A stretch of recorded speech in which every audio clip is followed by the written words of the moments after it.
Good morning. It's a great pleasure to be here. Although it occurred to me last night that there's probably little that is more foolhardy than taking on a head teacher in a public debate. That would be pretty foolish in normal circumstances, and positively foolhardy in the case of John Tomsett, a head teacher whose book I have and enjoyed immensely, and whose reputation precedes him. So, as you can see, I'm getting my excuses in early. And that, of course, is all rather ironic, because I'm the one here telling you that no excuses discipline works. But before I begin, I think it's really important that we pin down what it is that we're actually debating about. People often bandy around this term, no excuses discipline, in a way that is misleading and actually, in many instances, really quite unhelpful. No excuses discipline is parodied as this sort of cruel and heartless system administered by sort of Gradgrindian monsters such as myself, who clearly do not care for children. The argument I'm going to make today is that nothing could be further from the truth. If you really care about children, no excuses discipline is the best option available to you. No excuses discipline is like Ronseal. It does exactly what it says on the tin. It is a warm but strict school-wide system that sanctions pupils for poor behaviour. Most importantly, though, it says that as long as the school has set the expectations clearly and supported pupils to reach those expectations, there can be no excuses. Every child has to turn up to the lesson with the correct equipment. Every child has to turn up to school with the right uniform, and every child has to put their hand up before speaking. Failure to do so would result in a sanction of some form or other. Now, I don't for a second think that those who oppose no excuses discipline have anything but the best intentions for the children in their care. I've been very lucky to work with some immensely kind and compassionate and diligent teachers who I believe are just nonetheless wrong on this particular question of school discipline. And that is because I believe that the alternative to a no excuses school is a some excuses school, where we accept different standards for different children. And I believe that this is profoundly wrong. And the context for this, of course, is a school system where the ambient level of behaviour is poor. On one hand, we have what you might call the sort of big-ticket behaviour. That's the sort of physical, verbal and emotional abuse, which is much more common than we'd be prepared to admit. The NSUWT, who surveyed teachers in March, found that over half had been subject to some form of verbal abuse. 1 in 10 had been subject to physical violence. And as ever, the thoughts and feelings of those invisible children who are desperately trying to learn in those chaotic classrooms go unrecorded. But there's also the low-level disruption. It's this stuff that really sticks in the craw, the shouting out, the answering back, and now the knowledge that the next time you tell off little Johnny, little Gemma is going to video it and put it all over Facebook. And it's so bad that even Ofsted can see it. In its recent report on low-level disruption, it found that an hour of learning was being lost each day. That's a staggering 38 days per year per pupil. And it says in its report that this is, and I quote directly, deeply worrying, not because pupil safety is at risk, but because this has a detrimental impact on the life chances of too many pupils. That's the crux of it, right there at the end, the life chances of too many pupils. It's why I say that this is a moral issue and one that should shame us much more than it does at the moment. And this is because the effects of this behaviour are particularly damaging on the margins of our society. It is our pupils who are poor, who are looked after, who are in care. Not only are they statistically more likely to come from homes where high expectations and consistent routines are in short supply, but they are often served by teachers who will not practice what they would preach with their own children. They would expect their own children to turn up to school with the correct equipment. They would expect their own children to turn up with the right uniform. They would expect their own children to put their hands up before shouting out, but they hold other people's children to different standards. They believe in different standards for different pupils. And so my first proposition, ladies and gentlemen, is that no excuses discipline works because it means all teachers can teach. Now, it won't have escaped any of us that there is a recruitment and a retention crisis in teaching. The reasons for this are complex, but one of the things that drives teachers away from teaching is the stress and the waste that comes from poor behaviour. In my training, we used to affectionately call it the dread. It's that feeling when you wake up on the Sunday, when you spend all the day creating a card sort, and then the next day, year 8, spend all day ripping it up. And of course, there are those that say that this bad behaviour is because of poor planning, or inexperience, or a lack of charisma. And there is some truth in this. Pupils do behave better when work is pitched to the right ability. Pupils do behave better with teachers who make them laugh and who they can laugh at. And pupils do behave better when they know that their teachers deep down really care. We all know teachers like this. They're the classroom mavericks that only have to whistle to bring Year 11's naughtiest pupil to heel. But you cannot construct a system around teachers like Tom Bennett. Not all your teachers can be exceptionally humorous. Not all your teachers can be exceptionally well-planned. Not all your teachers can be exceptionally charismatic. No excuses discipline means all teachers can teach. It places the responsibility for good behaviour where it should be, on the pupil. It creates a consistent culture of sky-high expectations where both teachers and pupils know where they stand. And of course, within this, there will always be teachers like John Tomsett and Tom Bennett who have those incredible relationships that come out of John's book. But the success of our school system should be judged not on how they support the strongest, but on how they support the weakest. No excuses discipline means all teachers can teach, even the nervous, the inexperienced, and the least charismatic. My second proposition, ladies and gentlemen, is that no excuses discipline works because it means all our pupils can learn. And to illustrate this, I want to tell you a story. I want to regale a conversation that we had with one of our pupils' Year 6 teachers before he joined us. This is what she said. Tom is a nice boy, but he has a problem with authority. He has had this problem since reception, but it has worsened since the beginning of the year. His problems are emotional. He has no father figure, and this affects his self-esteem and how he reacts to authoritarian figures. He's typical of boys around here. He dislikes timeouts and detentions. He attends the behavioural unit 2 days a week. The other 3 days he's in school until 1:30 p.m. because he simply cannot cope with the full school day. On a regular basis, he has tantrums after lunch. He cries and throws himself into walls. On some occasions, he throws chairs. Situations often escalate to violence, and he often hits other children.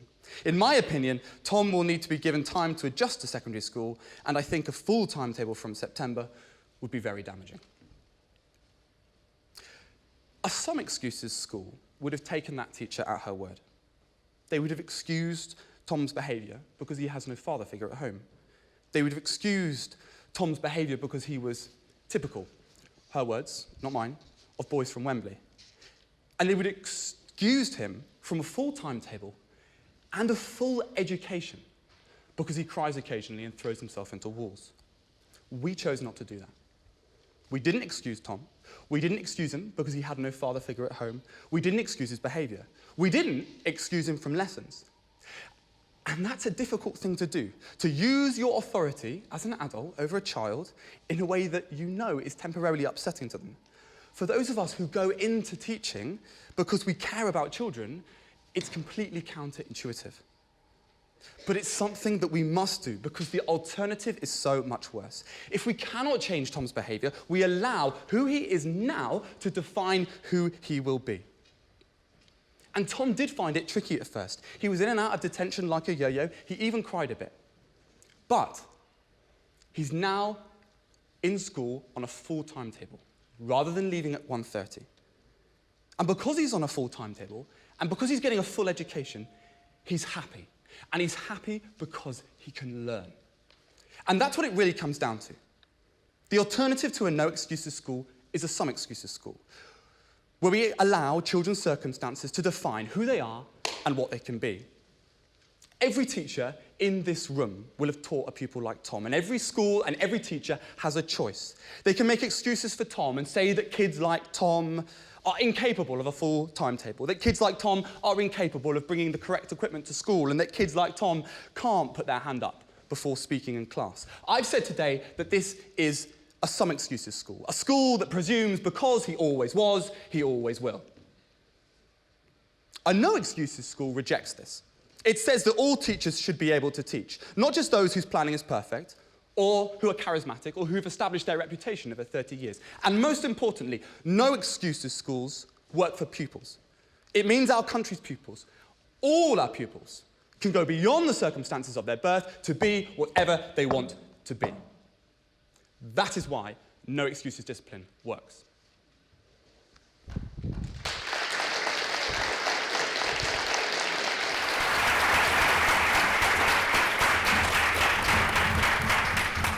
Thank you, Johnny, for a stirring opening. And now to counter that, Mr. John Tomsett.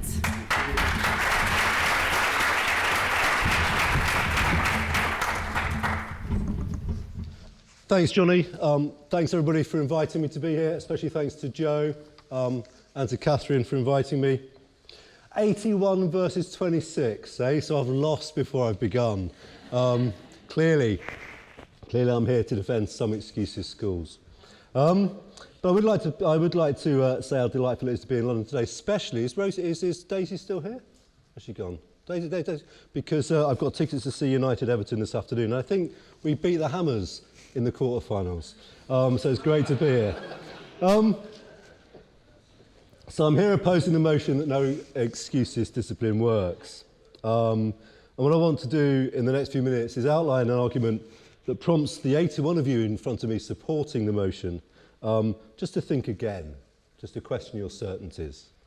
As Howard Jacobson says, uncertainty is the only respectable intellectual position to have about everything, and he might just be right. The thing is, schools and teaching and the crucial relationship between teachers and students are all too nuanced for an inflexible approach like no excuses discipline. I'll argue that no excuses discipline is hugely limited in its effectiveness. Its main strength, its inflexibility, like some Shakespearean hero, is also its main weakness, and that no excuses discipline further disadvantages some of our most vulnerable students, that on balance, no excuses discipline does more harm than good. I alluded there a bit to Shakespeare, and it's quite interesting that if you read Romeo and Juliet, Shakespeare is clearly a fan of the charter school system and no excuses. So he says at one point, I am deaf to pleading and excuses. It's as though Catherine had written that line. Having said all that, I do want to praise what's going on at Michaela, genuinely. We need more schools like Michaela who do what they think is right. That's really important, rather than follow some latest fad to secure some Ofsted grade. It seems to me that at Michaela they do what they do because they believe it is right for their students, and they have to admire that. Speaking against the motion puts me in an impossible position, doesn't it? You know, if I'm against no excuses discipline, I must logically be in favour of excuses discipline. As far as I'm concerned, that's an obvious nonsense. As a member of Tom Bennett's ITT Content on Behaviour Management Expert Group, working alongside Max and Jonathan from KSA, with John Dabro, Ed is in the audience, Sam Twistleton and other behaviour management experts, I was reassured that we were united as a group in our view that relentless, rigorous routines and consistent, and I mean truly consistent, implementation of behaviour systems were the bedrock of good behaviour management in schools. But I was more than pleasantly surprised, actually, to discover that we were equally united in our view that positive relationships are at the heart of good behaviour management in schools. You need a bedrock and a heart. You need rigour with a smile, not a slant. If you want to tweet that little phrase out, I'll just repeat it for you. You need rigour with a smile, not a slant. Whether no excuses discipline works, however, is hard to determine. And what do we mean by works anyway? In the end, the measures we have to be about student outcomes in schools where no excuses discipline is policy, both in terms of academic results, preparation for the next stage of life, and sociability. In England, our evidence base is really, really thin.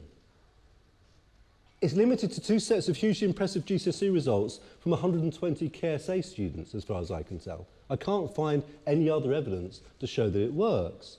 So in the light of evidence to support the claim that no excuse discipline works, let's turn to America, to the charter school system, to the Knowledge is Power programme, to the New Promises Academies and beyond that, to Texas, to see what's happened in those schools where no excuses discipline has been rigidly enforced for well over a decade. And indeed, the more I read about KIP and the New York charter schools, the more I appreciate the inspiration for what's happening here at Michaela. Harvard professor Roland Fryer Jr., one of the biggest fans of no excuses discipline charter schools, struggles to find any evidence that charter schools work. His recent paper published last month reported that a study of lottery-based selection no excuses schools said that winning the lottery had minimal impact on the maths test scores and reading test scores of the children in those schools. Any success Fryer attributes to individual charter schools, he attributes to tutoring, parental engagement and high expectations, not slant or demerits. Who benefits from KIP, an MIT research paper published in 2011, concluded that KIP may have little impact on middle-class children or on those whose parents are college-educated. Goes on to say, moreover, our estimates are relevant for the set of students who apply to KIP. Effects may be different for students not interested in attending. Right? Parents who don't send their kids there. I have no evidence of what effect that will have on those students who don't go. In another study I read, middle-class students' results actually get worse in some no excuses schools. The Vera Institute of Justice, which is based primarily in New York, published a report in December 2013 called 2 Generations Later, What We've Learned About Zero Tolerance in Schools. It's absolutely damning. Its conclusions should make even the most self-assured proponents of no excuses discipline have second thoughts. It cites a Texas A&M University study published in 2011, which tracked every Texan student who entered a no excuses discipline school in 2000, 2001 and 2002 for 6 years. And here are some of the findings. 60% of students were suspended in middle or high school. School administrators chose to use harsh punishments even when they had the discretion to do otherwise. SEND and race were 2 factors which increased the chance of suspension in zero tolerance schools even when 80 other variables were taken into consideration. Furthermore, the Vera publication cites a paper by Hoffman, Erickson and Spence, whose findings show how important it is to keep students engaged, and I quote, even when and especially when they are having behavioural problems. The Vera paper concludes, there's growing consensus that the most effective schools reinforce positive behaviour and respond to behavioural problems on a case-by-case basis in ways that suit the student's individual circumstances and needs. Certain facts are clear. Zero tolerance does not make schools more orderly or safe. In fact, the opposite may be true. I know that sounds counterintuitive, but decades-long research and evidence should surely give us all pause for thought. And here is a headline from an article published on the 8th of March 2016 in New York. It's called No Excuses No More. It details the move away from no excuses discipline in certain KIPP schools in New York. Ascends Elementary School CEO Steve Wilson says, we've moved sharply away from a zero tolerance discipline approach. We believe a warm and supportive environment produces the greatest long-term social effects. Alison Willis-Holly, principal of KIPP Infinity, says there's time for kids to be kids and to wiggle, and to have time to talk and have social interactions and do all those things which contribute to a happier place. In terms of discipline, she says, it means students are now taught to learn from their mistakes instead of simply receiving a consequence. In the country where the no excuses discipline charter schools originated, in the city where they are most celebrated, in the district where school leaders have the most experience working with no excuses discipline, they are rejecting it. That does not mean making some empty claim that no excuses discipline doesn't work. That is people who have worked longest in no excuses discipline environments saying that no excuses discipline doesn't work. So how do we know if no excuses discipline works in England? Well, a controversial study published this week by Kingston University entitled How to Turn Around a Failing School says this. We found that although practices such as zero tolerance behaviour policies create short-term impact, they are not the best long-term solution or the most efficient use of resources. And we already know from a DFE report from 2012 that SEND students are 7 times more likely to be permanently excluded and 9 times more likely to be excluded for a fixed term than non-SEND students.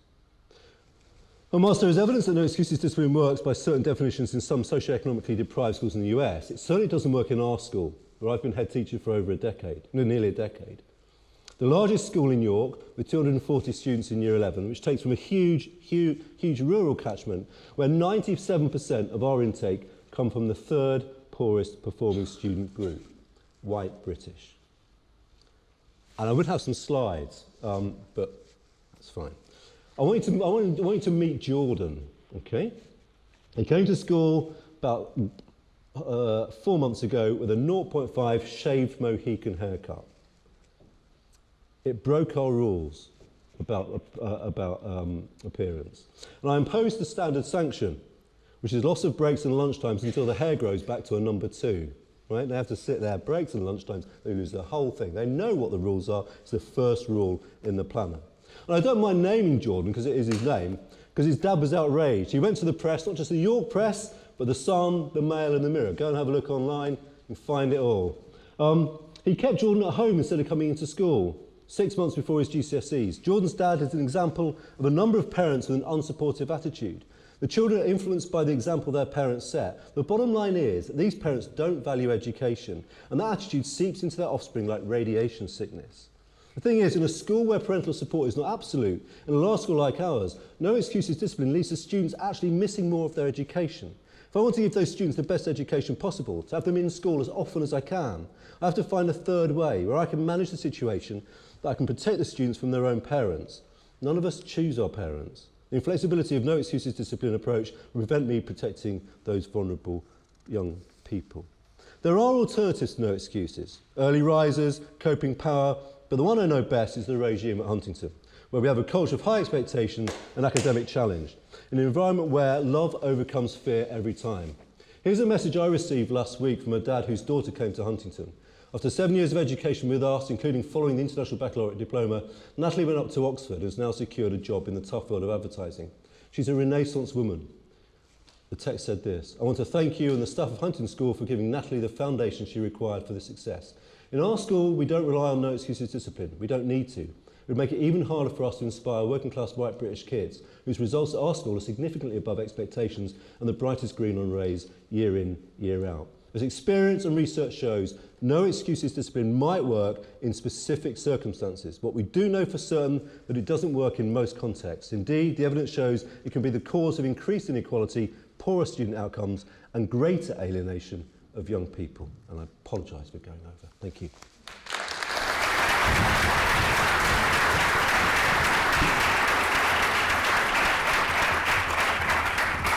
Thank you very much, John. And to respond, Johnny.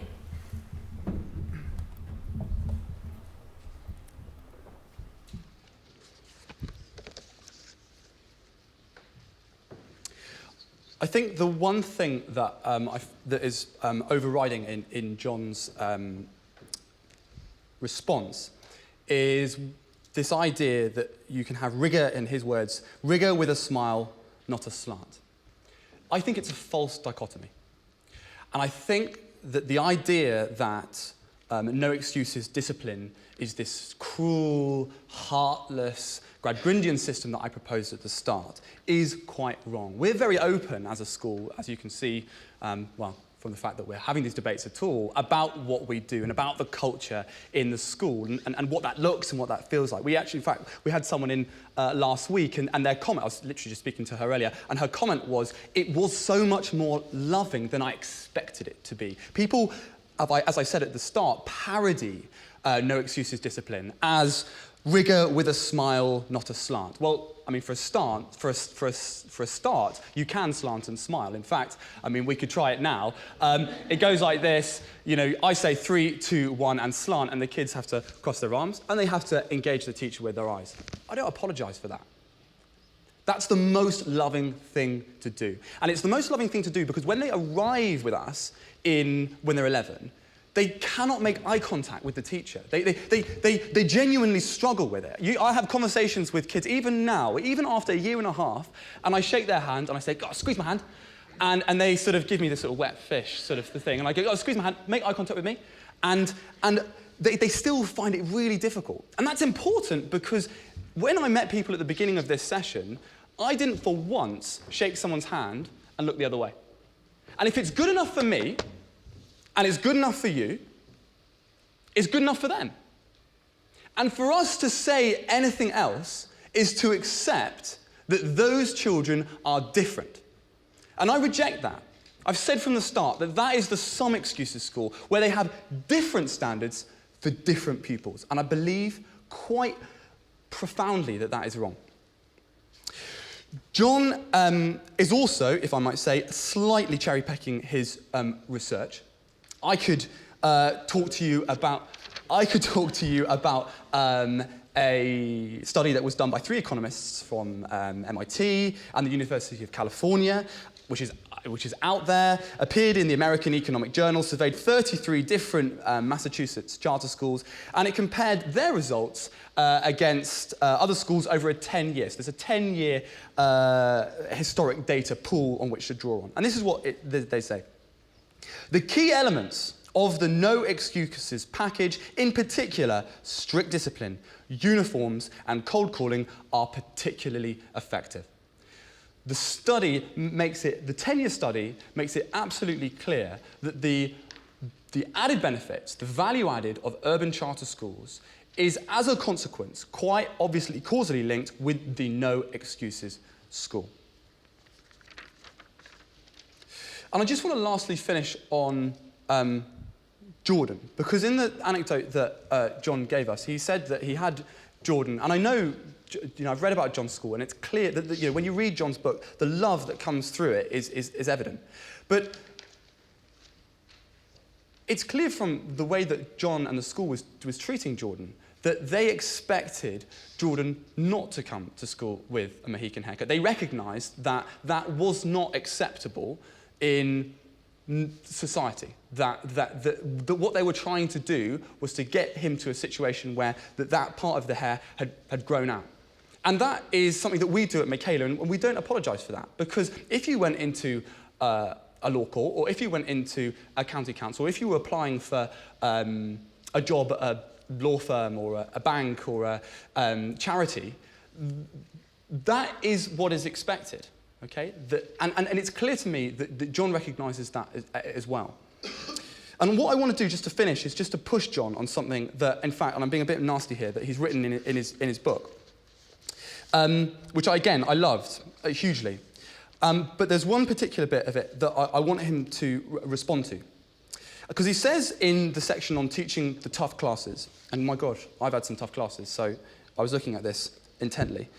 On some things, you have to compromise. I know it encourages learnt helplessness, but just buy a stack of biros and don't get precious if you lose a load. And my question to John is this. In the long term, is encouraging learnt helplessness, his words, not mine, the most loving option?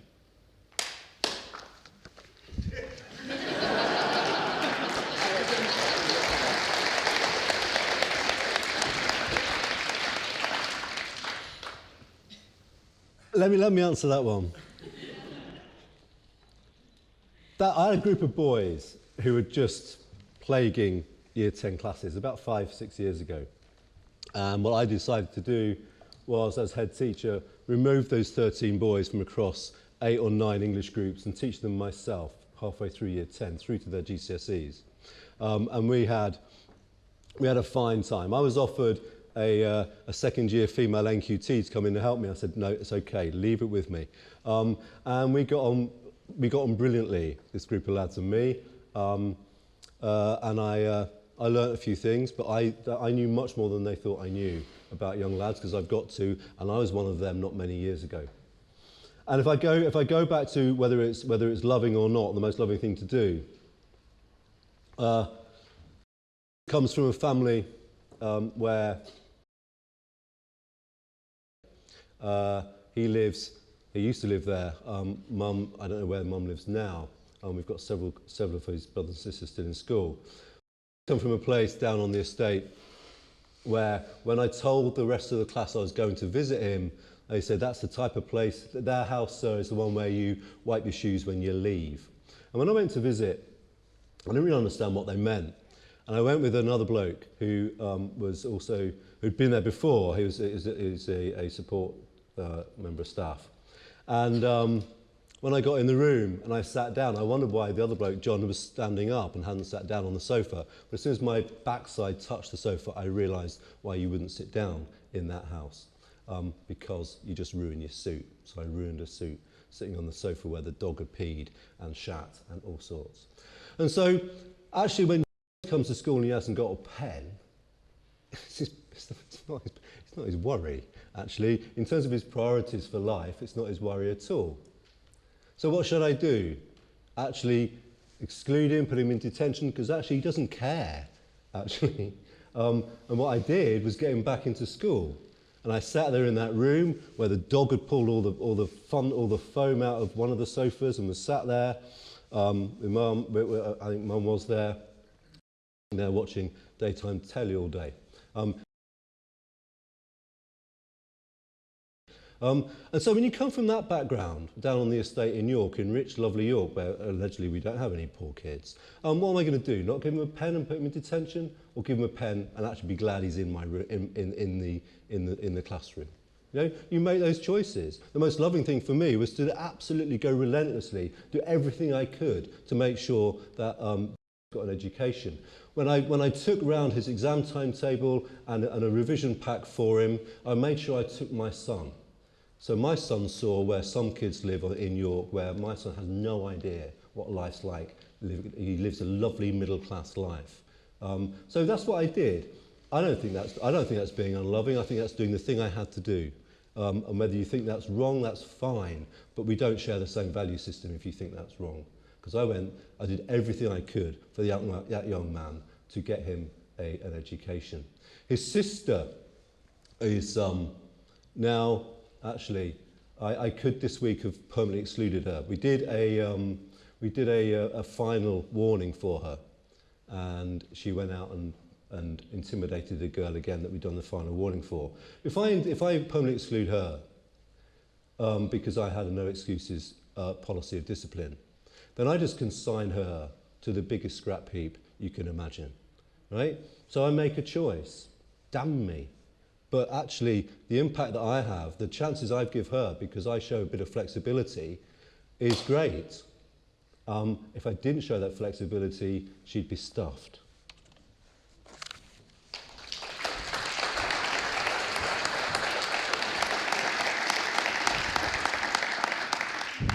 Thank you, John. Just to tell you that was, you've got one minute left. Oh, okay, sorry. I did exactly what I wanted to. I said from the start, and I made it very clear in my proposing speech, that I have never for a second quibbled with the good intentions of people who disagree with no excuses discipline. I mean, other people disagree with our intentions all the time, and they will say that we are cruel and heartless and horrible, and we sort of accept that to some extent. But I have never, ever for a second challenged the good intentions of people who disagree with us. But I do disagree with John. And it's not because I have different values. I care about kids like just as much as John does. But I disagree with him on an analytical level. I don't agree that it is acceptable to allow children to come to your lesson without a biro, without some form of a sanction. And that's because I believe that we can change the habits of people like.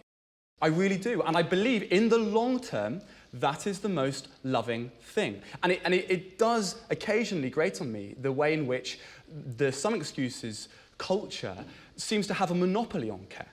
I think that is quite wrong. It doesn't. And I think also, so often forgotten in this debate are those forgotten children, those invisible children that are in those classrooms with those children whose behaviour we would consider to be unacceptable. Who cares for them? Yeah? Who's standing up for the 30 kids who are in that classroom whose lesson, day in, day out, is torpedoed by the behaviour of children who, for no fault of their own, have these bad behaviours, who cannot put their hand up before shouting out. I've taught in so many lessons like that, and it breaks my heart because those children are not getting a full education. I gave you the statistics earlier. 38 days per pupil per year. It's massive, up and down the country. And I want to finish by thinking about those kids and by sharing with you a small anecdote from a book by a guy called Charlie Carroll, who's a supply teacher who went around the country in his camper van as a supply teacher in difficult schools. And this is an anecdote from his book. And there's a bit of audience participation here, so it's a bit like being in a Michaela lesson. So you can sort of join in. He says, on entering my lesson, a year 10 girl sang to the tune of, "If you're happy and you know it, clap your hands. If you think sir's a waste, clap your hands. If you think sir's a waste, clap your hands. If you think sir's a waste, slap him round the face. If you think sir's a waste, clap your hands." I stopped her at the door. "Tracy," I said, "there is no way I can let you into this classroom now." "What the F are you talking about?" she hollered, spinning in circles and addressing the gangs of youth surrounding her. "I ain't done nothing."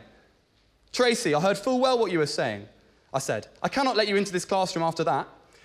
She shouted back, "Are you effing mad? I wasn't even singing. What the F is wrong with you?"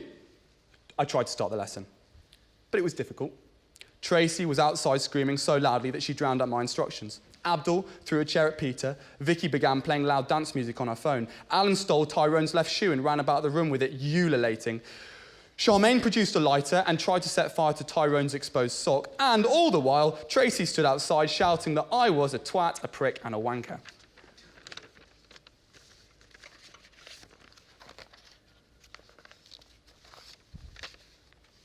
Now, it's fair to say that not all schools are like this, but too many are, and those of us who've taught in them know that. And even in schools where the behaviour is not quite as graphic as that, they have problems that in the long term, I've argued, are just as bad. Not turning up with the right equipment, not having the right uniform, people not putting their hand up before speaking in lessons. This is a cancer that's eating away at our most vulnerable pupils and our most vulnerable teachers. And the question you've got to ask yourself is this: would you be happy if it was your child who'd been on the front row, desperately trying to put their hand up, trying to answer? Would you be happy if it was your child that was being bullied day in, day out by Tyrone, who was sort of trying to light his sock? And would you be happy if your child had been Peter? He was the one who was having the chair thrown at him. He was just one of those thousands of invisible children, not actually mentioned in Mr. Carroll's book, up and down the country, who want all the noise and all the chaos just to stop, because they desperately want to learn. I've said today that no excuses discipline works. It works for two reasons. It works because it means all our teachers can teach, not just the charismatic, those with amazing relationships, the most humorous. It also works for pupils. It works for our country's pupils, all our pupils. It means that they can go beyond the circumstances of their birth to be whoever they want to be. That is why no excuses discipline works.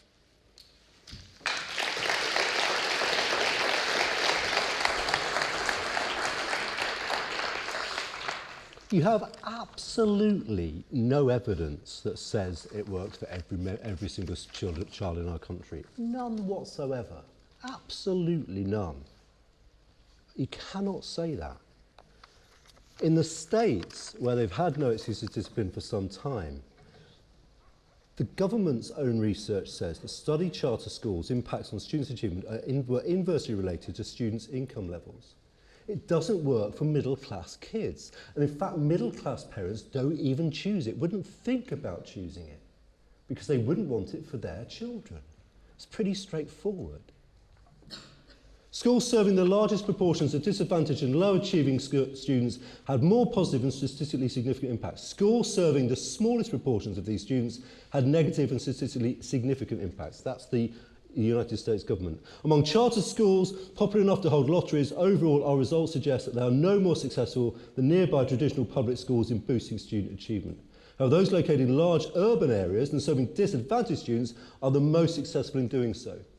A finding consistent with other recent lottery-based studies on charter schools in large urban areas. Abdul Kadir Roglu and Hoxby et al. 2009. The research is quite clear. It doesn't work for middle-class kids, and actually their parents don't choose those schools because they wouldn't want their children to be in schools with no excuses discipline.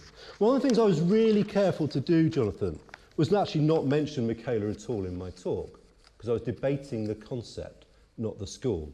I have no doubt whatsoever that you and Joe and Catherine and everybody who works in Michaela absolutely loves the kids, absolutely right. And in the context of that school, it's absolutely right that the approach you take is working, right? You read every visit report, fabulous.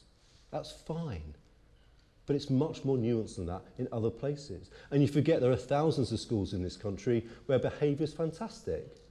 Right? So if you look at our school, one of the things I do on open evening, Year 6 open evening, I say to all the parents, I say, look, it would be really rubbish if we couldn't put on a really good show tonight, right? Because we've had loads of time to prepare. What I'd love you to do is come in the next month, come to my office, make an appointment, I'll take you around the school, I'll go wherever your child wants to go around the school, and we'll do it, hopefully come in on a wet Thursday afternoon when it's been windy at lunchtime and the kids are being like horses, wailing around the field. And I'll take you anywhere you want to go in the school because I trust the school completely. All right? Because I think the best test of a school is what's going on when no one's looking. Absolutely. And well, you know what? We're not outstanding. We're not an academy. And you have outstanding academies in our city, but we're the most oversubscribed school and the most first choices. Last 2 years especially, that's gone through the roof. With 160 in our catchment, 307 people put us as first choice. And I'm like the Pied Piper through September and October and November, because I can go to any room in that school at any time, on any afternoon, any period, and find complete order. What you tend to forget, Jonathan, is that there's lots of schools where there's great order and great teaching going on. Right? That's what you're completely missing from your argument. And I imagine that when you broaden your experience and you've got some years behind you, you will see actually that life is more nuanced than the very rigid view you have at the moment. If I finish by saying, you know, I had got on my slides, I was hoping Tom Bennett was going to be here because I got a poster for him, that bamboo is stronger than oak. To have that flexibility, just to bend a bit sometimes, is actually better for children than being completely rigid. Thank you for listening. I know there's lots of debate to be had. 81 to 26, if I could just turn a few of those, that'd be, just get you thinking, there might be some doubts about your position. I think that would be a victory. Thank you.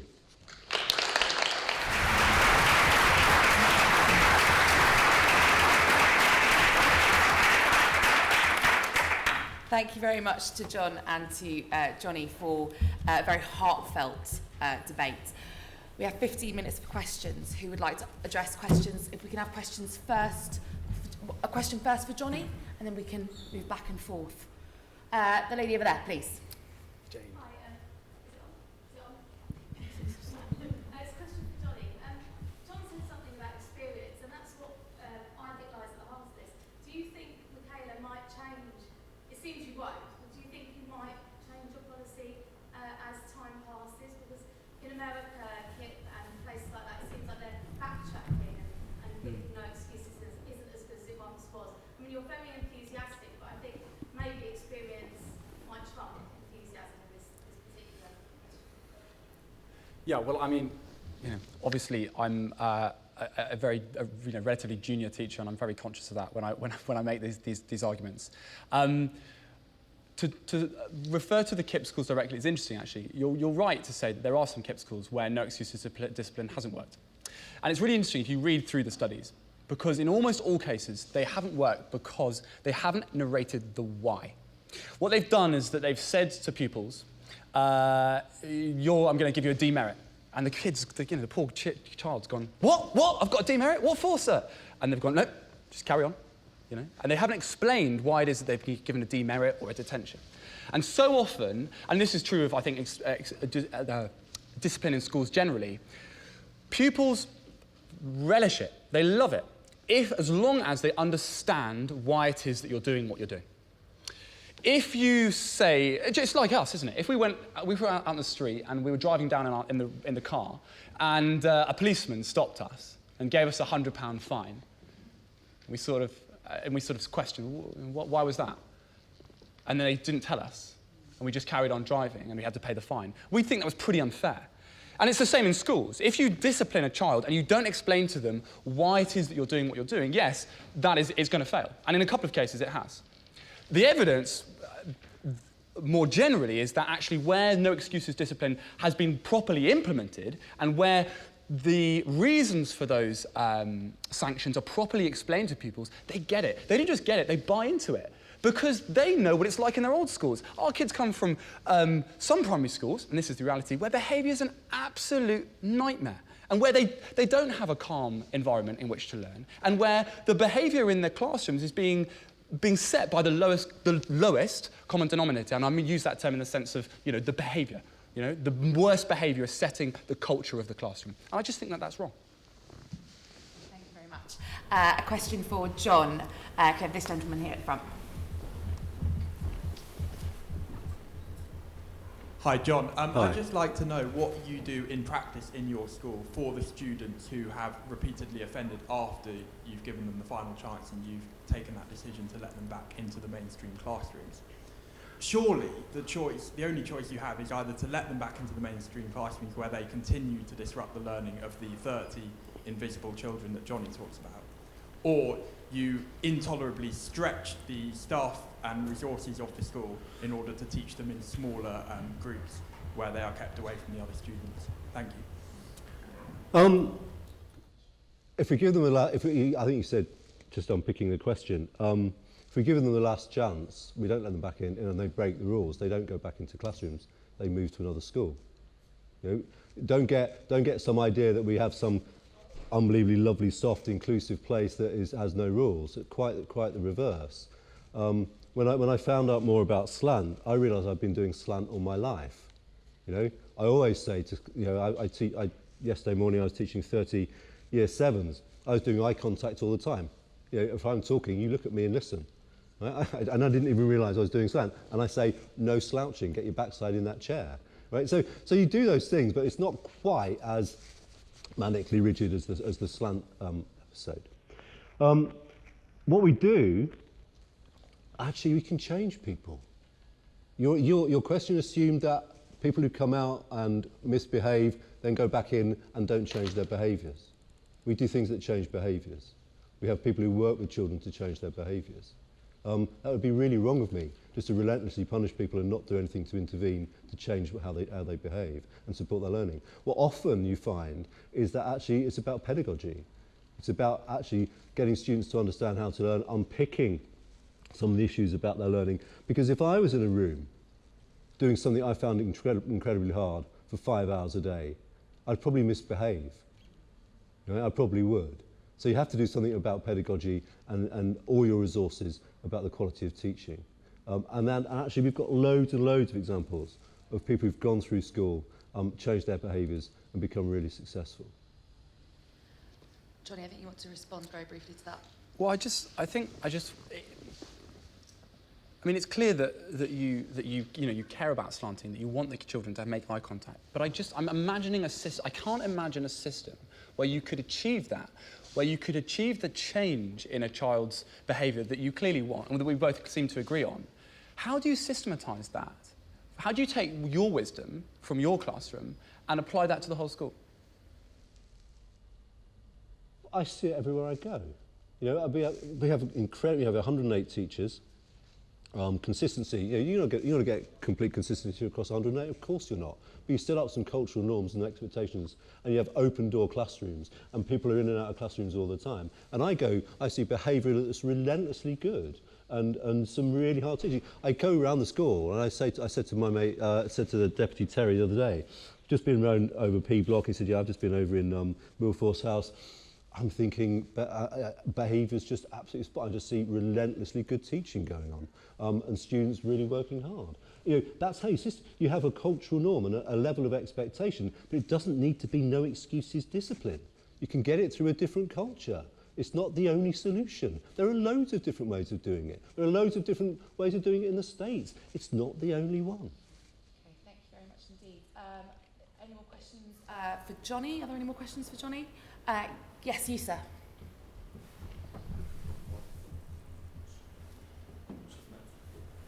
Is that okay? John, good morning. John started by saying, or made a comment that pupils don't choose their parents.